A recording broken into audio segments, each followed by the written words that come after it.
I read my first online horror story when I was a freshman in college.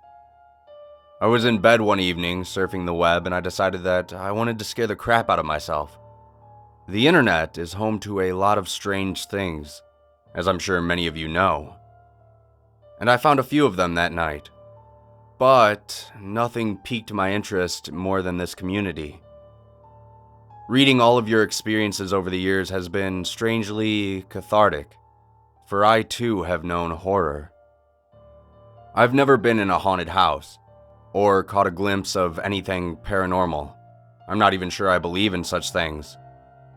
But no demon or monster or vengeful spirit from the depths could tell me more than what I already know. Evil does walk among us. I have more than glimpsed it. I have stared it in the face. So please, though I'm not as gifted a writer as many of you, indulge a loyal member of this community. I've never posted here before, and I probably never will again. My life to this point has been unremarkable and unextraordinary in every way, save for this one solitary tale. Indeed, a perusing of my journal would reveal only this single blemish on a tapestry otherwise entirely full of good days. But you, friends, should know better than the rest. One bad day can deliver a lifetime of sleepless nights. When I was a kid, well, a young teenager, I frequently spent my Saturday nights babysitting my siblings. As the eldest of three, I assumed this responsibility with no pay nor thanks to speak of. It was simply expected of me. One of my contributions to the family. I babysat so frequently because, well, my parents needed it. They had had marriage problems in the past, and their counselor told them they should go on a weekly date. You know, revive the magic. Rekindle that old flame. All that good stuff. Yeah, it sucked to be robbed of a weekend evening, but it wasn't much of a burden. My parents were happier they had ever been in ages. And they both seemed genuinely excited for date night each week. I would have rather been doing other things, of course, but I'd seen my aunt and uncle go through a nasty divorce a few years back, and I desperately wanted my parents to stick together. And so it was that, on the night of December 3rd in the year 2006. I stood at the open front door of my secluded Colorado home, waving goodbye as my parents backed out of the icy driveway. "Drive safe," I called out, steam pouring out of my mouth. I don't know if they heard me or not. Wrapping my arms around my torso in response to the wintry mountain air, I entertained myself for a few brief moments by exhaling forcefully and watching my breath float away into nothing. And there was truly nothing around me. Not a car nor a creature in sight. It wasn't long before I grew bored and turned back into a warm house, nose tingling from the chill. Georgie and Kate were eating their dinner at the kitchen table. As I watched them, I couldn't help feeling like an only child. Georgie, 3 years my junior, was severely autistic and about as talkative as a bag of bricks. He only spoke when he really wanted something, and only then in the simplest of words. "Milk and sandwich" was code for peanut butter and jelly with the crust cut off, which he was presently devouring. Kate, meanwhile, was still a beautiful bouncing baby, just shy of 2. The 9-year gap between them is glaring. But to this day, my parents swear to me that Kate wasn't an accident. Kind of like back in high school when I swore to them that I had no idea how those magazines got under my mattress. But I digress. The kids finished dinner and I set them up with their entertainment for the night. Georgie in his room with the PlayStation 2, a hot commodity in those days. And Kate in her crib, in front of Sesame Street. As for myself, I ignited the basement fireplace, dimmed the overhead lights, and curled up with a book by the light of our Christmas tree. Man, that was such a nice house. Not a day goes by that I don't miss it. I began reading, in perfect contentment for nearly an hour. Night had fallen by then, and the room had become toasty. I was beginning to doze off when I heard Georgie's heavy footfalls descending the staircase. I sat upright and looked at him expectantly as he waddled into the room. "No more knocking," he said, brow furrowed in annoyance. I shook my head. "I'm not knocking," I said. "Is someone at the door?" Georgie just stared at me blankly. "Georgie," I said, more clearly this time. "Did someone knock at the door?" "No more knocking," he repeated. "Knocking on window." Knocking on window? I stood up, now wide awake. "Georgie, is someone knocking on your window?" "No more," he replied simply. I stood in silence for a moment, unsure of what to do. It was probably just one of my friends playing a prank, I thought. But being alone in a house that big makes you a little jumpy. My mind started to race through the situation. I was a 13-year-old boy, in a nice house on the hilly outskirts of a Colorado mountain town. The streets were engulfed in trees, and there were no homes within a quarter-mile of my own. Our road saw next to no traffic, and the police station was a good 15 minutes away. It was probably just one of my friends, I thought. But what if it wasn't? "Follow me," I told Georgie, hand trembling slightly. I turned the knob and glanced up the staircase. It was dark up there, the only light emanating from Kate's room. "Kate!" I sprinted up the stairs to her room where she remained happily perched in her crib, squawking with delight as Elmo fiddled with his crayons. I breathed a sigh of relief, but still my heart thumped in my chest. This is silly, I told myself. Come on, be a man. I made my way down the hall to Georgie's room and stood tentatively at its door. Taking a deep breath, I gently pushed the door ajar, reaching for the light switch and thinking better of it. If this was the worst case scenario, then I didn't want our mystery intruder to know where in the house I was. The only light in the room came from Star Wars Battlefront's pause screen.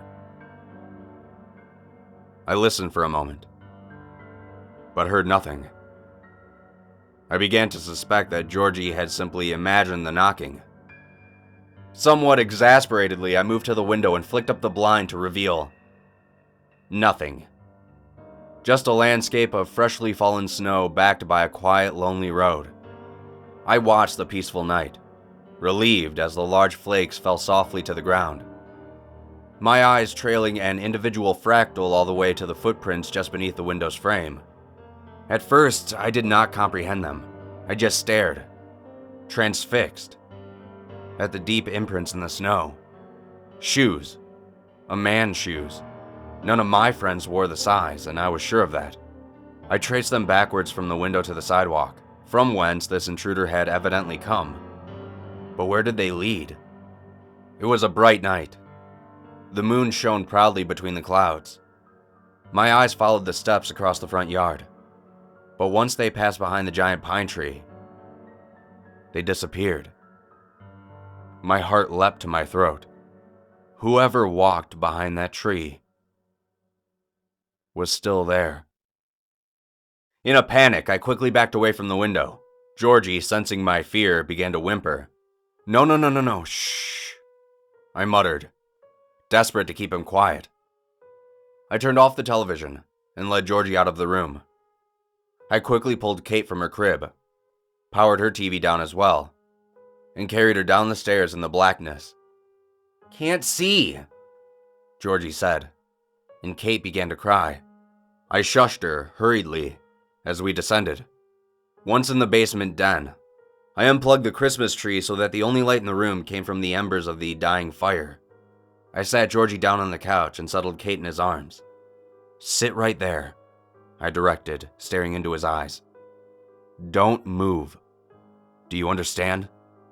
Do not move." I need to call the police, I thought. I would have called my parents, but this was 10 years ago and not everyone had cell phones. So I took the stairs, quickly and quietly, tiptoeing to the phone hanging from the wall in our living room. I picked up the phone and dialed 911. But I heard nothing. Silence. I slammed it on the receiver and picked it up again. And again. Nothing. I think it was around this point that I began to cry. I couldn't help it. I was scared. I tried calming myself down, telling myself that the storm had just killed the phone line, but there wasn't much of a storm. The snow was steady, sure, but there wasn't even a breeze. Certainly nothing that could have disabled our phone. Tentatively, I walked into Kate's room and peeked out the window. My first glance was towards the tree, of course, where the footprints stopped. But now they continued. Sometime while I was herding my siblings downstairs, whoever was behind the tree had moved. I followed the footsteps across my frozen front yard to a man standing near the driveway. He was looking right at me. My breath stopped. I was frozen in place. This was not one of my friends. I had never seen this man before, but he was looking at me with an eerie blankness. He was wearing a black turtleneck and black slacks, a lone dark spot on a blanket of purest white. My eyes never left him, and his never left me. We stood motionless, silently staring, for what seemed like an eternity. My heart thrummed in my chest and I felt nauseous. For the first time, gazing into this man's eyes from afar, I began to consider the possibility of my own death. I thought about my dad's brother, who was killed in an accident at the age of 11. Forever 11. Never growing up. Frozen in time. In the memories of all who knew him. As a soul of eternal youth. At this thought, my tears flowed freely once more. "Please don't hurt us," I begged in a sobbing whisper. I knew he couldn't hear me, but I couldn't help myself. Finally, he broke eye contact with me and looked up towards the sky, towards the gently falling snow. He was saying something, but what, I couldn't hear. I stared at him as he pulled a handful of dark powder from his pocket. Then, still gazing upward, still muttering to himself, he flung the powder at his feet. I desperately wanted to run, to get my siblings, but I thought that to let this man out of my sight would be foolish. No, it was better to keep an eye on him. The house was still locked. I had the upper hand, I felt. Besides, I could not bring myself to look away from the strange ritual unfolding before me. The man had removed his sweater and flung it carelessly to the ground behind him. He was no longer staring skyward, but his lips continued to move. I trained my eyes intently upon his mouth, trying with no success to reading his words, when I saw something glint in the moonlight. It was a knife, a long, callous blade, which he had removed from his other pocket. It bore dark stains already. From what? I covered my mouth to hush a scream as the man, still muttering to himself, ran the edge of the blade along his pale, distended stomach. A thin red line appeared along his abdomen, and blood of the deepest shade began to dribble from the wound. The streams trickled down his belly and fell ungracefully upon the black powder at his feet. At this, the man stared skyward once more, face contorted in a gruesome smile. He was sobbing uncontrollably. A mucus ran freely from his nostrils. But he looked happy, beyond happy, elated. My stomach churned in revulsion. But this man was in ecstasy. I watched, almost entranced by this bizarre unfolding, when the man's face changed suddenly. He looked directly at me once more, and his eyes appeared unhinged. Still clutching the knife, he began to sprint directly at my window. I took one look at the weapon this man brandished, and instinctively fled the room. I slammed the door shut behind me, and was halfway down the stairs when I heard the window shatter. The man screamed, loudly, in pain, as I reached the basement. I locked the door behind me, and ran to Georgie and Kate. "No more screaming," Georgie pleaded. No more screaming," I agreed in hushed tones, stroking his hair in an effort to calm him down.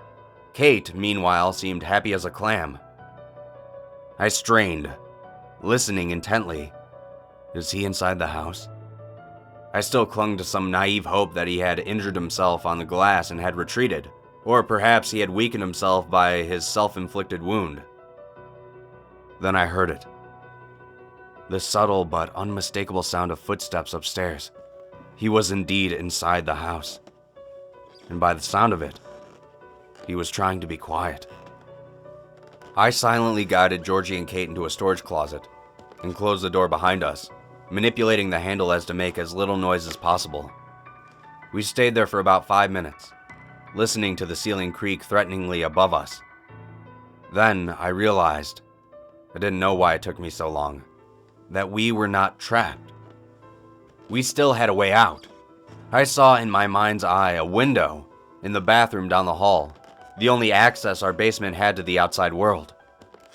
Almost as if on cue, a frustrated scream echoed above us, followed by a tremendous crash. He had pulled something to the ground, perhaps the entertainment stand. "He's here!" the man shrieked hysterically. "How dare you hide from him?" To this day, I don't know who he was talking about. But it was at that moment, the moment I heard him begin to descend the stairs, that I made my move.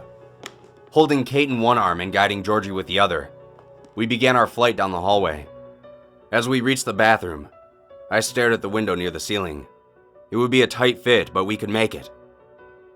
I flung the window open, stood on the toilet, and placed Kate gently in the shallow window well. Then I stepped off and told Georgie to get on. "Yucky, gross, no standing on toilet," he said, looking embarrassed. I heard the man fumble with the locked handle at the base of the stairs. Time was running out.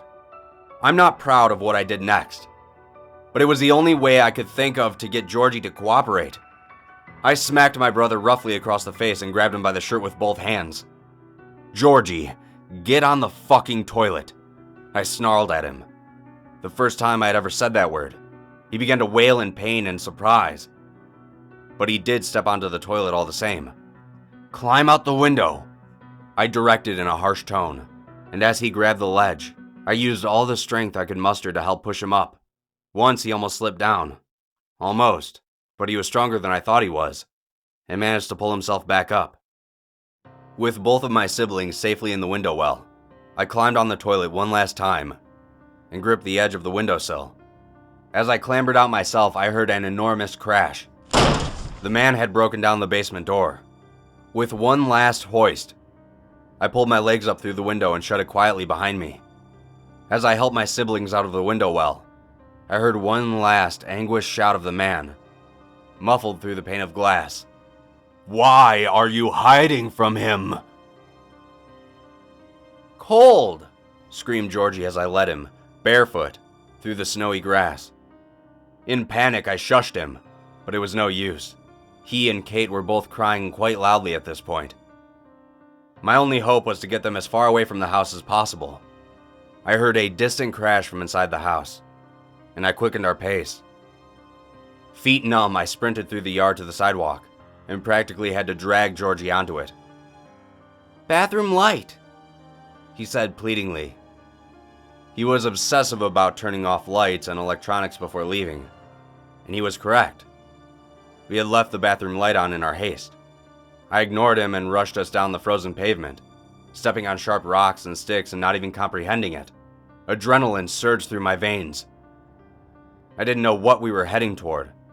All I knew is what we were headed away from. The snow was falling much harder by this point. I could already see it collecting in a pile on Kate's head. Her nose was beet red and dripping with snot. I needed to get her inside. But where? I looked ahead and saw a light, off in the distance. The Garland's house. I said maybe a grand total of 6 words to Mr. and Mrs. Garland my entire life, but that was our one and only option. It was in their house that we would seek refuge. My house was now around the corner and out of sight, but I didn't let up the pace until Georgie tripped on something and landed in a dark puddle. "Hey!" he screamed indignantly, looking back at what he tripped over. In the glow of the distant streetlight, I could see Georgie had fallen into blood. A dead man lay, face up and eyes open, on the sidewalk. Snow had fallen onto most of him, and he had been mostly invisible until Georgie's feet had connected with his midsection. I then remembered the dark stains I had seen on the intruder's knife. "Come on," I pled, wrenching my eyes away from the grisly scene as I pulled Georgie to his feet. We ran for another 60 seconds maybe, and finally reached the Garlands' front door. The window into their parlor was open and a fire was roaring. Mr. and Mrs. Garland sat drinking tea in cozy armchairs. I pounded ferociously on their door. They answered together, utter bewilderment stamped on their faces. I handed Kate to Mrs. Garland and then collapsed into tears. The police arrived at my home 15 minutes later and apprehended the man, unconscious, lying in a crumpled heap on the floor of our basement bathroom. They discovered him with a fractured skull, many deep lacerations from the window of Kate's room, and intestines partially protruding from the wound on his gut. He had slipped in his attempt to climb where we had climbed out, hit his head and knocked himself out. Apparently, he confessed under questioning that he was a member of a strange cult. A cult which, as far as anyone could tell, does not even exist. He claimed to have been taking part in a ritual which required the sacrifice of a pure soul, and my autistic brother had been his target that night. My parents have not shared with me all the details of what happened after that night, but as far as I know, our intruder is currently rotting in a cell somewhere. The man he killed, the man lying on the sidewalk, was a friend of my father who lived 2 streets over. He had called his wife not long before he died, informing her of a suspicious man dressed in black, stalking around the neighborhood. My parents arrived home from their date to find police swarmed around the block and their home a crime scene.